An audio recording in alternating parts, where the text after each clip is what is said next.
Kabanata 4831. Fine. Bulalas ni Amora Foster. Dahil napakawalang galang mo. Dahil hindi mo alam kung ano ang pinakamabuti para sa iyong sarili. Dapat ko lang sabihin sa iyo ang kahihinatnan ng pagsuwi sa akin. Si Amora ay tila walang pakialam sa isang mahigpit na tingin. Una, hindi ka makakakuha ng anumang mga bagong pautang para sa mga utang ng ika-9 na sangay. Kailangan mong maghanap ng $7.3 milyong sa iyong sarili. Pangalawa, kay Elodie Jean na lang ang kontratang ito.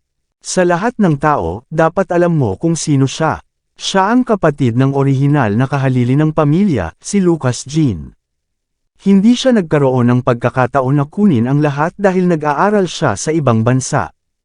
Ngunit ang kontrata lamang ang magpapadali sa kanyang malakas na pagbabalik, at sapat na yun para magsimula kang magpanik.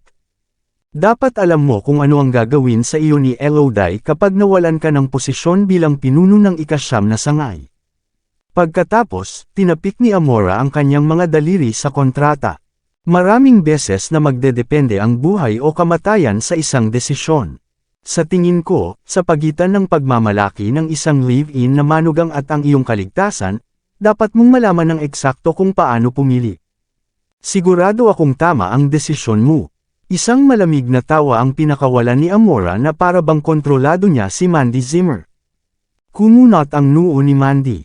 Alam niyang makakatagpo siya ng isang kakilakilabot na wakas kung makuha ni Elodie ang kontrata. Hindi lang siya, kundi ang buong pamilya niya ay malamang nasasama rin sa kanya. Maging malubha ang kanyang kalagayan. Nagkatinginan ang mga business partner sa paligid niya bago sabay na nagsalita. Hindi mo maaaring bitawan ang pera na iyon para sa kapakanan ng pagmamataas, CEO Zimmer. Oo, halos hindi ka kumita ng $3 milyong pagkatapos ng mahabang pakikipag-usap sa aming lahat ng negosyo. What will na gagawin mo kung pinalampas mo ang ganitong pagkakataon? Tama, at saka, hindi na kami mangangahas na makipagnegosyo ulit sa iyo kung talagang tinanggihan mo ang alok ng pamilyang Foster. Agad na sumama ang ekspresyon ni Mandy matapos marinig ang mga salitang iyon. Naturally, alam na alam niya kung ano ang mangyayari kung mawawala ang lahat ng kanyang mga kasosyo sa negosyo. Ang ika-9 na sangay ay nasa bingit ng pagbagsak. Hindi man lang siya magkakaroon ng pagkakataong makahanap ng karagdagang tulong. Hindi mapakali si Amora na magsalita sa sandaling ito. Nagpakita siya ng matuwid na tingin nang mapatingin siya kay Mandy. Sa isip niya, malinaw pa sa araw ang pagpili ni Mandy. Hinihintay na niya si Mandy na tumawag. Binabalak din niyang bayaran si Harvey York para sa kanyang kayabangan sa sandaling matapos niyang gamutin ang kanyang ama. Huminga ng malalim si Mandy. Hindi nagbago ang kanyang ekspresyon, ngunit determinado ang kanyang puso. Nagpakita siya ng masamang tingin nang sa wakas ay nagsalita na siya. I'm moved, Miss Amora. I really want the opportunity to work with you also. Pero sorry, kailangan ko pa ring tumanggi. Hey! Malamig na tumawa si Amora, na may galit na nakasulat sa buong mukha niya. Mamamatay ka para dito, ignorante mong asong babae. Bulalas niya sabay turo sa mukha ni Mandy.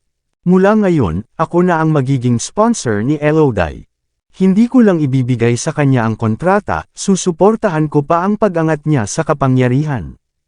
Kasabay nito, magpapadala ako ng liham sa pamilya Jean sa pangalan ni Brian Foster, na nagsasabing hindi mo iginalang ang aking pamilya. Natural, mananagot din dito ang pamilya Jean. Sa tingin ko kapag nangyari yun, siguradong matuturuan ka ng pamilya mo ng magandang aral. At saka, wala akong pakialam kung gusto mo o hindi. Gusto kong makita si Harvey York sa harap ng Australian 5 sa loob ng 3 araw, nagmamakaawa na tretuhin ang aking ama. Kung hindi, ipapa-blacklist ko siya sa buong industriya ng geomancy. Kukunin ko rin ang pulisya na kumilos, na sinasabing mayroon siyang koneksyon sa pulisya ng Golden Sands. Malalaman ng korte ng hari ang tungkol din dito. Tingnan natin kung sino ang magpo-protekta sa kanya pagkatapos nito. Kumunot ang noo ni Mandy Zimmer. Be reasonable, Miss Amora. Ang Royal Court ay hindi lugar para sa pamilya mo para gawin ang gusto mo. Siyempre hindi. Nanlamig ang itsura ni Amora na parang nanalo na. Pero dapat alam mo ang ginawa ni Harvey. Nakuha niya ang kanyang mga tauhan upang bugbugin ang aking pinakamahusay na sekretarya, si Charlize, at pagkatapos ay binasag ang milyon-milyong dolyar na halaga ng aming mga G-Wagon. Alinman sa mga paratang na ito ay sapat na upang maikulong siya sa buong buhay niya. Hindi natin pinag-usapan ito dahil ayaw naming palakihin ang sitwasyon. Pero dahil napakawalang galang niya, dahil hindi mo sasayangin ang pagkakataon. Hindi ko rin akalain na pagsamantalahan ka ng buong lakas. Bilang isang negosyante, dapat mong malaman na ang awtoridad, kapangyarihan, at background ang nagpapasya sa halaga ng isang tao. Sana makagawa ka ng tamang desisyon sa lalong madaling panahon. Malamig na tumawa si Amora bago umalis sa lugar. Sa kanyang mga mata, binigyan na niya ng sapat na pagkakataon si Mandy. Kung magiging kamangmangan pa rin si Mandy, hindi utol si Amora na ibigay sa kanya ang kamatayang nararapat sa kanya. Ang pamilyang Foster ay hindi kailanman nangangailangan ng dahilan para yarhokan ang isang tao. Bukod dito, mayroon silang ganap na wastong dahilan para gawin yun noon. Si Charlize naman, napuno ng pride at saya ang mukha niya. Makokonsensya siya kung si Mandy at Harvey ay masunurin na tao. At gayon paman, hinahamon ng dalawa ang pamilyang Foster. Para sa kanya, ito ang pinakamagandang senaryo. Noon lamang niya nagagawang guluhin si Harvey sa publiko at durugan ito gamit ang lakas ng kanyang pamilya. Kumunot ang noo ni Mandy na may malungkot na tingin nang hindi nagsasalita. Nang makaalis si Amora at ang iba pa, nagkatinginan ang mga business partners niya bago tuluyang umalis sa lugar. Malinaw na takot silang madala sa sitwasyon. Ang nangungunang 10 pamilya ay hindi lamang palabas. Maraming beses, kinakatawan nila ang ganap na awtoridad at kapangyarihan. Nang tuluyang masira ang lugar, hindi napigilan ni Mandy na makaramdam ng kaunting lungkot nang mapatitig sa mesa na puno ng pinggan. Pagkakuha pa lang niya ng mga gamit niya ay isang malakas na kalabog ang narinig mula sa pinto. Isang grupo ng mabangis na lalaking nakasuot ang sumugod bago ngumiti ng mahina ang leading man. Kumusta, CEO Zimmer? Gustong imbitahan ka ni Young Master Nameless para uminom ng tsaa. Pagkatapos ng isang buong araw ng pagtatrabaho, nagpaplano si Harvey York na matulog habang siya ay umiinom ng kanyang tsaa. Marahas na nag-vibrate ang phone niya. Ito ay mula sa isang hindi kilalang numero. Kumunot ang noo ni Harvey. Nais niyang iwasan ang pagkuha dahil ang mga tawag sa scam ay medyo prominent sa panahon ngayon. Sabi nga, matagal na nag-vibrate ang telepono. Matapos pag-isipan ang sitwasyon, nagpa siya si Harvey na kunin. Isang kakaibang tawa na parang binigti na pato ang narinig. Ito ay isang mahigpit ngunit nakakahiyang tunog. Sir York. Ay, hindi, Master York. Hello, let me introduce myself. Ako si Nameless. We met a few days ago. Sinira mo ang mga plano ko sa pagdala kay Julian York. Kinailangan kong umalis sa lungsod dahil sa iyo. Dapat maalala mo ako diba? Kumunot ang noo ni Harvey. Hindi magiging napakahirap para kay Nameless na subaybayan ang kanyang numero. Ngunit bakit siya tatawag sa kalagitnaan ng gabi? Cut to the chase, sabi ni Harvey na nakakunot ang noo. Hey hey hey hey, napangiti si Nameless. Wala naman masyado. Ang sabi, plano kong mag-host ng farewell banquet bago ako umalis. Gusto kong sumali ka. Not interested. You have fun, sagot ni Harvey. Bago niya ibinaba ang tawag, sumingit si Nameless. Hindi, sasama ka. Sasama ka talaga. May bisita kami dito. Ang pangalan niya ay Mandy Zimmer. Tama, kung sasama ka, I do wish that you'd come alone. Hindi namin tinatanggap si Julian York dito. Beep, beep, beep. Ibinaba na ang tawag. Sumama ang ekspresyon ni Harvey.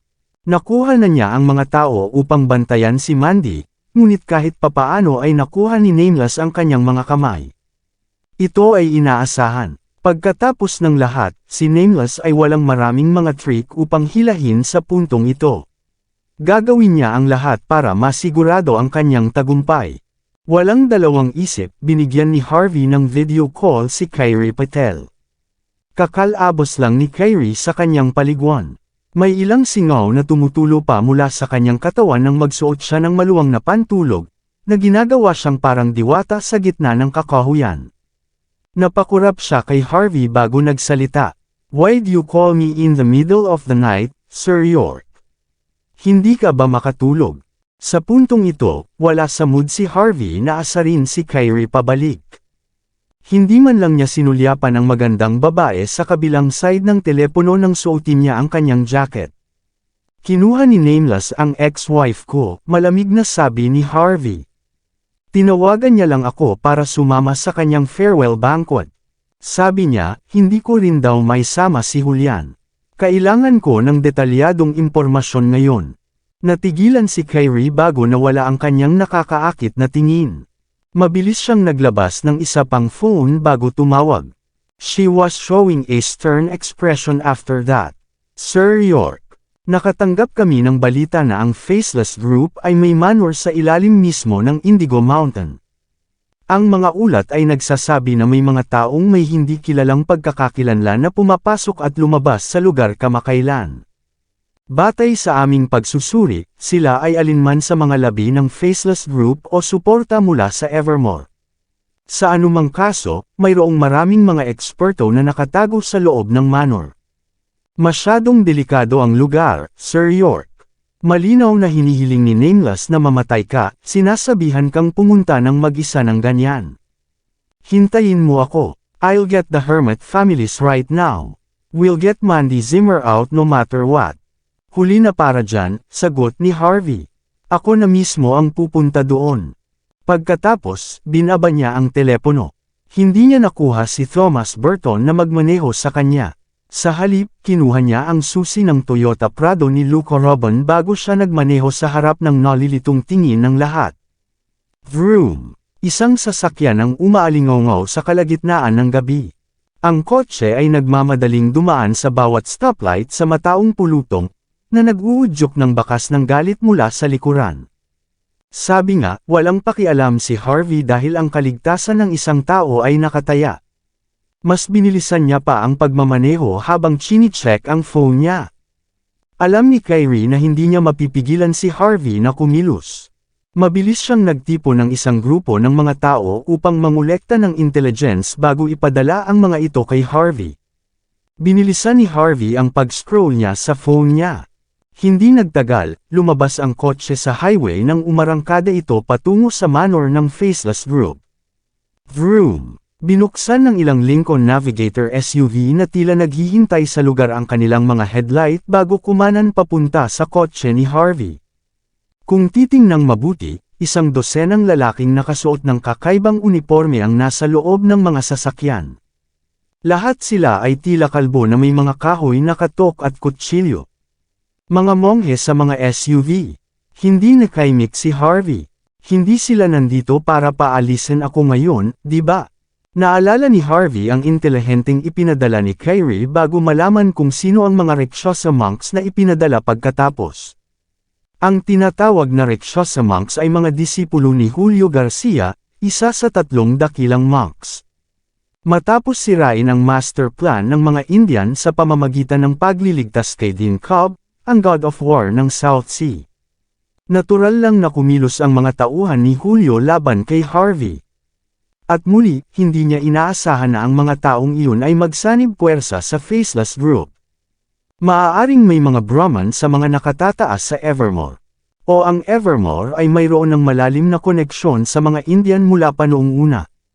Nang pag-isipan ni Harvey ang sitwasyon, ang mga monghe na nagmamaneho ng mga sasakyan ay nag-apak sa gasolina habang malamig na tumatawa, at nabangga ang likod ng sasakyan ni Harvey.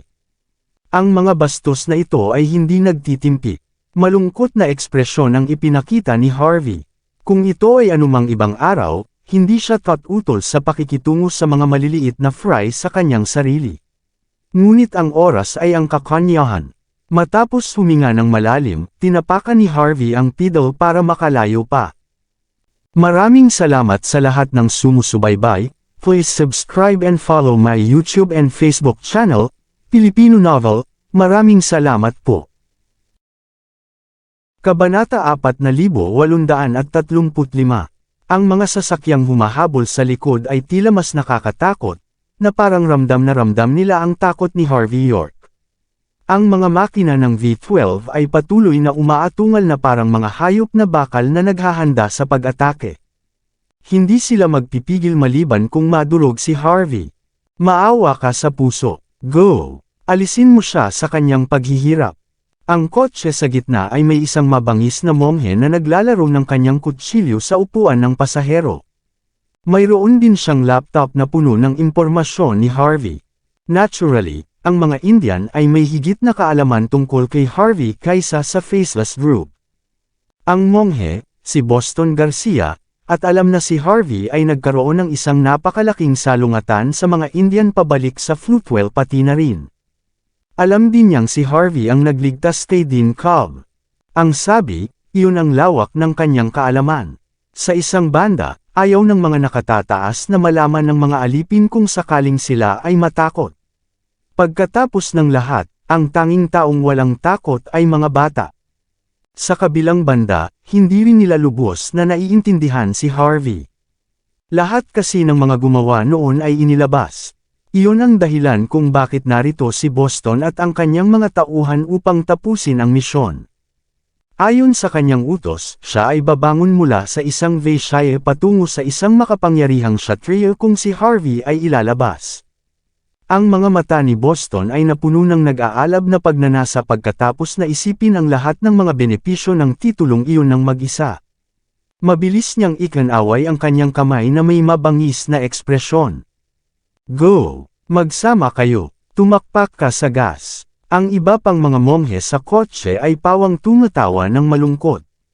Bilang Rakshasa monks, alam nilang makakakuha sila ng maraming perk sa pamamagitan lamang ng pagpatay kay Harvey. Wala silang balak magpigil habang pinapaikot-ikot ang kanilang mga kutsilyo. Malinaw na naramdaman ni Harvey ang pamatay na layunin sa likod niya, ngunit wala rin siyang oras na makialam. Siya ay walang pagpipilian ngunit upang kunin ang bilis. Sa isang kalye na walang gaanong pedestrian, lumilipad ang mga sasakyan na parang nakikipagkarera para sa kanilang buhay. Nakaramdam ng inis si Harvey nang makita ang nasa likuran niya. Masasabi niyang hindi basta-basta susuko ang mga sasakyang nakasunod sa kanya. Mas magiging mahirap kung iiwan niyang buhay ang Rakshasa monks. Galit na inapakan ni Harvey ang gas nang paikutin niya ang manibela. Matikas na pinaikot ang sasakyan ng 180 degree. Pagkatapos, pinaandar niya mismo ang sasakyan sa harap niya. Walang sinumang inaasahan na gagawin talaga ni Harvey ang isang bagay na ito ay pagpapakamatay. Si Boston, na nagpapakita ng mabangis na ekspresyon, ay sumigaw, kumilos. Umalis ka na. Ang driver ay naiinis na umiwas sa daan. Kasabay nito, ibinaba ang mga bintana nang itinaas ng ilang monghe ang kanilang mga pana, handang hilahin ang mga gatilyo. Nakakahiya na mas mabilis si Harvey. Hinampas niya ang kanyang kamay sa kanyang bintana nang makitang diretsyong lumilipad ang mga tipak sa unahan. Ang mga shards ay maayos na lumipad sa kotse sa tabi niya bago tumira sa lalamunan ng mga monghe. Agad na bumulwak ang lahat ng dugo sa ibabaw ng lugar. Nanginginig ang katawan ng driver nang mawalan ng kontrol ang sasakyan at bumangga sa malaking bato sa gilid ng kalsada, na gumawa ng isang malaking pagsabog. Ang mga monghe sa loob ay hindi man lang nagkaroon ng oras upang mag-react. Napaiyak na lamang sila sa sakit nang sila ay nilamon ng apoy. Ang mga sasakyan sa likod ay likas na humakbang sa preno. Si Boston Garcia at ang iba ay kumikibot ang kanilang mga mata nang nakita nila ang tanawin. Walang nag-iisip na magiging ganito kaagresibo si Harvey habang hinahabol. Ito ay hindi kapani-paniwala para sa kanya na makitungo sa napakaraming eksperto ng casual. Pagkatapos, sinipan ni Harvey ang pinto ng kotse niya bago bumaba. Napakatanga mo, anak. Isang pandak at chubby na monghe ang tumalon mula sa passenger seat na may magarbong tingin. How dare you defy our people? I'll fucking swoosh. Napapadyak si Harvey sa lupa nang hindi man lang umingik. Tuwid na lumipad ang mga tipak ng salamin. Agad na nagbago ang ekspresyon ng monghe habang siya ay nakasalampak sa likuran. Ang sabi, napakabagal niya. Tumalsik ang dugo sa kanyang leeg sa isang iglap. Isa siya sa mga Rakshasa monks at alagad din ni Boston. Ang kanyang mga kasanayan sa pakikipaglaban ay kahanga-hanga, at siya ay itinuturing na isang dalubhasa. Akala niya ay makakagawa siya ng pangalan sa lungsod ngunit hindi man lang niya maipagtanggol ang sarili laban kay Harvey. May hinanakit siyang tinakpan ang kanyang lalamunan habang siya ay bumagsak sa lupa, paralisado, dahan daw ang naghihintay sa kanyang buhay na mapahamak. How dare you block my way kung ito naman ang lawak ng kakayahan mo? Magpatayan na lang kayo. Tila walang pakialam si Harvey habang pinupunasan ang kamay niya ng tissue. Lumabas ang isang payat na monghe na kumikinang ang mga mata at nakataas ang ulo. Mula sa isang tiyak na pananaw, ito ay sapat na upang patunayan ang kanyang lakas nang siya ay tumayo pagkatapos na patayin ni Harvey ang ilang Rakshasa monk ng madali. How dare you kill my junior like that, kid? I must admit, you're pretty bold. Bulalas niya habang nakapikit. Harvey, pero may sasabihin ako sa'yo. Iba ako kumpara sa kanya. Kung gusto ko, ako. Bago pa man matapos magsalita ang monghe, isang tipak na rin ang lumipad sa kanyang lalamunan. Hindi niya napigilan ang sarili, at hindi rin siya nagkaroon ng pagkakataong lumaban. Napuno siya ng kawalang paniwala nang makita ang pulang dugo na lumabas sa kanyang lalamunan. Ang Rakshasa monks, wala kayong mga tao kumpara kay Frankie Garcia at sa iba pa. Mataas din ang paraan ni Zoe Garcia sa iyong liga. May napagtanto ang monghe pagkatapos marinig ang mga pangalang iyon. Hindi siya makapaniwala nang malaman niya ang pagkatao ni Harvey. Ngunit sa sumunod na sandali, bumagsak siya sa lupa, na naparalisa sa walang hangganang puot at pagkabigla na makikita sa kanyang mga mata. Nagalit siya dahil naglakas loob si Harvey na patayin siya. At gayon pa man nabigla siya na ang lakas ni Harvey ay lampas sa kanyang imahinasyon. Ang mga Rakshasa monks ay pumunta dito upang gumawa ng pangalan at alisin ang kahihiyan sa kanilang bansa. Pero hindi niya inaasahan na makakabangga niya ang taong naging dahilan ng problema noong una. Wala siya kundi napuno ng puro sama ng loob. Swoosh! Ang pinuno ng mga eksperto, si Boston Garcia, sa wakas ay dumating sa harap na may malungkot na ekspresyon. Nagpakita siya ng matigas na tingin nang tingnan niya sa mata si Harvey York. Galit niyang pinalakpakan ang kanyang puso at lumunok ng isang tableta bago kumilos. Sumabog ang aura niya. Siya ay hindi bababa sa 3 beses na mas malakas kaysa sa dati. Matapos maramdaman ang kapangyarihang dumadaloy sa kanyang mga ugat, malungkot siyang tumawa habang nakatitig kay Harvey. Aaminin ko, malakas ka. Ngunit sinabi na sa akin ng aking Panginoon na ikaw ay walang iba kundi isang tanga. Wala ka nakapagtapos na ako sayo. Ininom ko pa ang secret pill ng aking bansa para labanan ka. I am invincible now. You're no match against me. Tumahimik ka na. Iniwas ni Harvey ang kanyang kamay bago lumipad ang isa pang tipak ng salamin. Ang tipak ay agad na tumagos sa lalamunan ni Boston. Paano? Paano posible ba iyon? Hindi man lang siya nakapaglabas ng sigaw. Bakas sa mukha niya ang hinanakit, gulat, at hindi paniniwala. Dahan-dahan niyang pinagmamasdan ang paglalanta ng kanyang buhay habang siya ay paralisado sa lupa. Ang ibang mga monghe ay nanginginig sa takot nang makita nila ang tanawin. Karamihan sa kanila ay agad na bumagsak sa lupa bago sila napangiwi sa takot. Kalmadong tinapakan ni Harvey ang mga bubog sa harapan niya. Habang tinatakpan ng mga monghe ang kanilang mga paa at lalamunan habang nakahiga sila sa lupa, si Harvey ay tumawag sa telepono. Kailan, magdala ka ng ilang tao para linisin ang lugar para sa akin. Sa gabi, sa loob ng mansyon ng Faceless Group, ang dating rundown na manor ay tila sobrang maluho pagkatapos ng isang detalyadong pagsasaayos. Napuno ang hangin ng kalapastanganan, na nagpapakirot sa puso ng mga tao. Pagkatapos ng lahat, ang mga taong nagpakita dito ay pawang mga kilalang figure ng Golden Sands. Kung titingnang mabuti, mayroong halos 500 mga tauhan at mga security guard sa paligid ng lugar, na nagbibigay diin sa dami ng tao na nagkukumpulan doon. Ang mahahabang mesa ay puno ng hindi mabilang na mga pastry, mga plato ng prutas, mga pagkain, at mga champagne tower. Guwapo at magaganda ang mga bisita, lahat ay nag-iiho na may hawak na baso habang nagpapalitan ng mga name card. Hindi ang ordinaryong tao ay may karapatan kahit na makalapit dito. Pagkatapos ng lahat, ngayong gabi ay ang piging ng paalam ni Nameless. Kailangan daw umalis ng Faceless Group sa Golden Sands pagkatapos nito. Kaya naman inimbitahan ni Nameless ang lahat ng may koneksyon sa korporasyon dito. Young Master John, Young Master Thompson, Miss Xavier, Miss Quinlan. Isang karangalan na narito kayong lahat ngayon. Nakasuot ng puting suit si Nameless nang magsalita ito sa magalang na tono. Handa na siyang durugan si Harvey sa sandaling ito. Kaya naman dito niya tinipon sina Blaine John, Von Thompson, Hensley Quinlan, at Maisie Xavier. Simple lang ang layunin niya.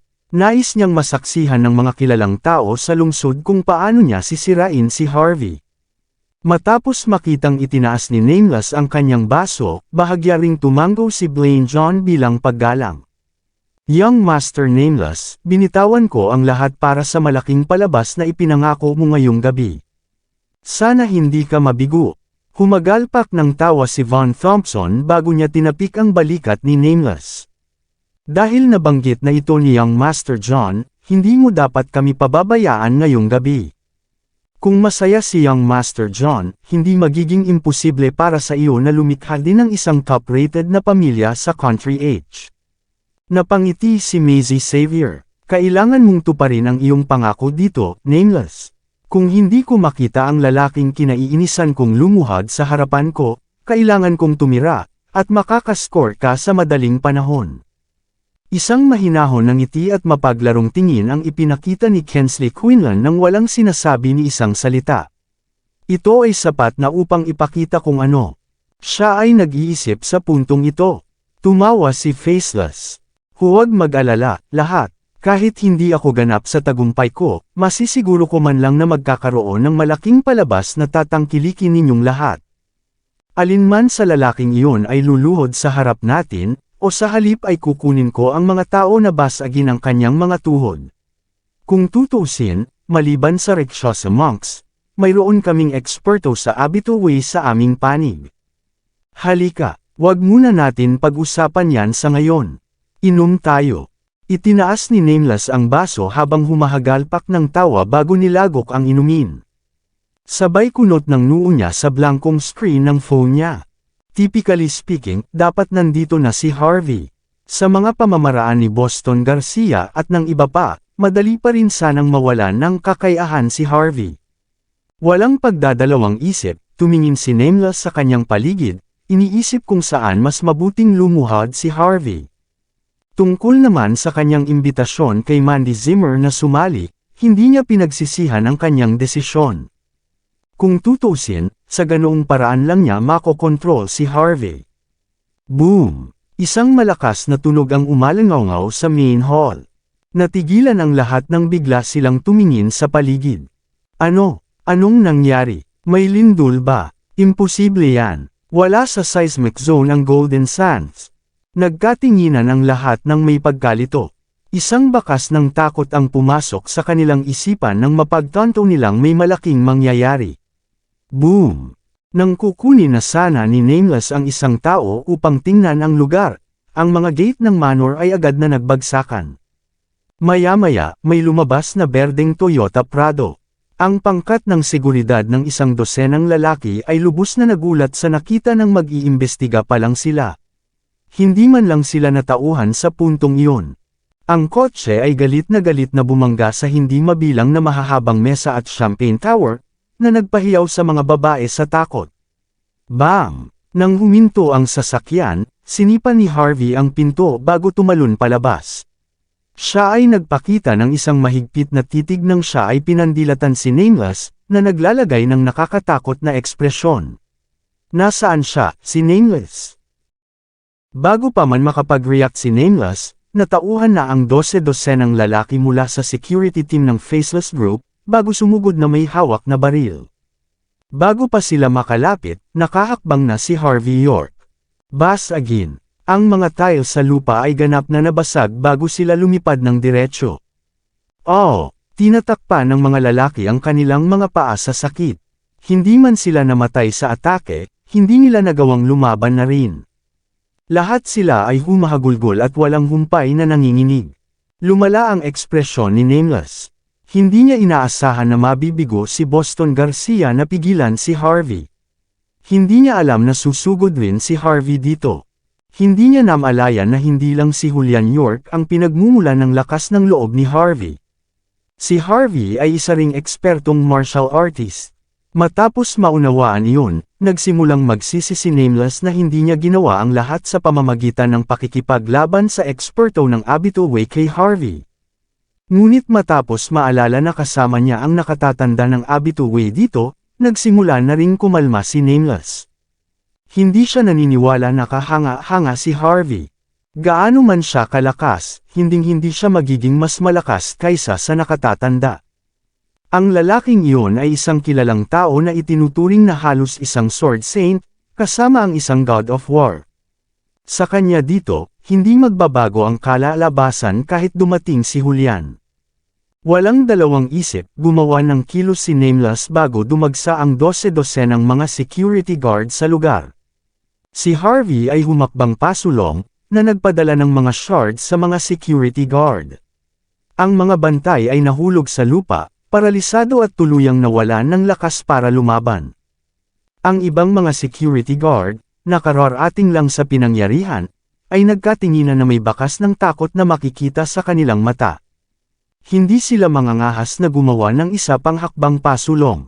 Naisipan pa nilang kumuha ng isang tao na magdala ng mas maraming baril. Naniniwala sila na madaling mapabagsak si Harvey gamit ang mas maraming armas. Ang mga kasanayan sa pakikipaglaban ay hindi magagawang talunin ang bilis ng isang bala.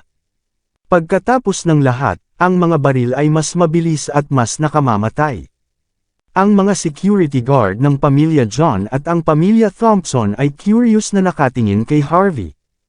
Lahat sila ay mga dalubhasang martial artist na itinalaga upang panatilihing ligtas si Blaine John at ang iba pa. Itinaas nila ang kanilang mga ulo na may mabangis na tingin. At muli, wala silang pakialam sa isang maliit na pritong tulad ni Nameless. Natural, wala silang balak na kumilos. Maliban na lang kung si Blaine at ang iba pa ang nagsabi. Hinaway ni Blaine ang kanyang kamay para dalhin ng kanyang mga security guard ang isang upuan. Tapos, naupo siya na naka-cross legs nung siya ay tahimik na pinagmamasdan ang tanawin sa harapan niya. Malinaw sa kanya na magsisimula na ang palabas. Natural, kailangan niyang tingnang mabuti. Sumunod naman si Von Thompson at ang iba pa matapos makita ang ugali ni Blaine. Sila ay mga tao mula sa top-rated circle ng lungsod. Naniniwala sila na walang maglalakas loob na sumalungat sa kanila hanggat wala silang sinimulan sa kanilang sarili. Ang labanan sa pagitan ng maliliit na fries ay isang palabas lamang sa kanila. Bakit sila makisali sa halip na e-enjoy na lang ang nauna sa kanila? Napasinghap si Nameless nang makita ang ugali ni Blaine at ng iba pa. Alam niyang hindi ganoon kadali ang pagkilos ng mga kilalang tao. Maliban kung siya ay nagpakita ng ganap na kapangyarihan at nakakagulat na halaga, ang mga taong iyon ay hindi gagawa ng tunog kahit na nakuha niya patayin si Harvey. Walang pagdadalawang isip, pinaningkitan ni Nameless si Harvey pagkatapos magpadala ng text na inihanda niya noon pa man. Kabanata 4840. Siya si Master York ng Fortune Hall. All of Golden Sands know about this man. Ano? May sama ba siya sa faceless group o isang bagay? Walang paraan. Alam ng lahat na mabait na tao si Master York. Masyado siyang kumpiyansa. Sa tingin niya ay maaari niyang hindi igalang ang faceless group sa maliit na koneksyon na nakuha niya mula sa kanyang mga customer. Imposible iyan. Ang faceless group ay may awtoridad sa gobyerno at sa underworld. Mga ordinaryong tao ay hindi man lang makakalaban sa ganoong puwersa. Ang karamihan ng mga bisita ay nagchichismisa na parang isang bagyo. Nagulat sila matapos makilala si Harvey York, ngunit hindi nila maisip na isang eksperto sa geomancy ang magiging kayang magbanta kay Nameless. Higit sa lahat, malamang na wala nang mahanap si Harvey noong nilikha ng Faceless Group ang kanilang imperyo. Safe to say na parang gabi at araw ang dalawa. Ang mga bisita ay umatras sa kung saan sa tingin nila ay ligtas na panoorin ang palabas, determinadong makita ito hanggang sa wakas.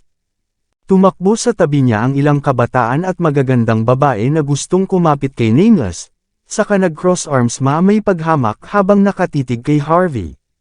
Naturally, hindi nila inaasahan na si Harvey ay maaaring magdulot ng anumang pinsala sa kay Nameless. Naka-cross arms si Harvey habang humahakbang pasulong. You're still quite the character, Nameless. How do you don't understand after being in the underworld for so long? Ang mga miyembro ng pamilya ay hindi dapat nakasangkot sa ating pag-aaway. Kung ibibigay mo ngayon si Mandy Zimmer, tatalikod ako at aalis ng hindi nagsasalita. Kung hindi, gagawin kong mas grave ang buong lugar na ito. Ang kalmadong mga salita ni Harvey ay puno ng pamatay na layunin.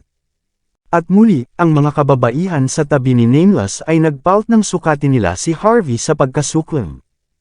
How dare a mere geomancy expert na sabihin iyon?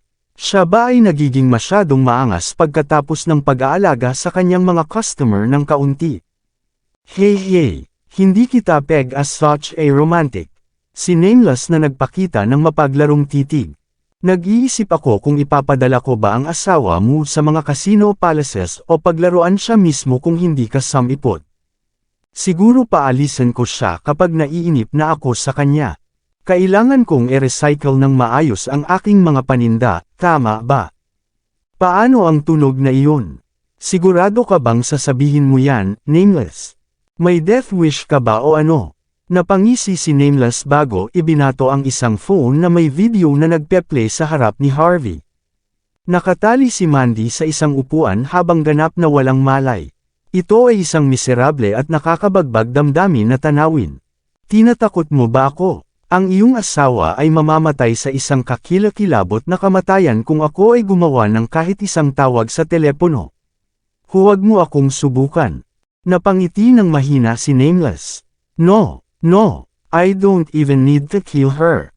Ang kailangan ko lang gawin ay kunin ang mga tao sa paligid niya na magpalitan ng paglalaro sa kanya.